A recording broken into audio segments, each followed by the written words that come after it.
কথাটি হলো, উৎসবে মেতে উঠবে সবাই, তুবড়ি রঙিন রং মশাল জ্বলবে আবার। ওদের কথা কেউ তো ভাবে না, যারা সুরক্ষার কথা ভাবে সবার।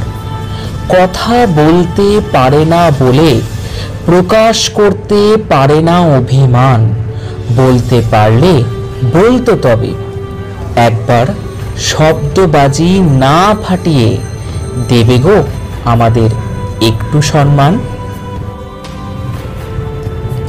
নিষ্কাম ভালোবাসা, বিশ্বাস ও ভরসা, দুষ্প্রাপ্য এই ধন যদি মেলে যেন, একজনই দিতে পারে ভালোবাসো যদি তারে, আপনার আপন বলে শুধু তারে মেনো। স্বার্থপর দুনিয়ার অভিধানে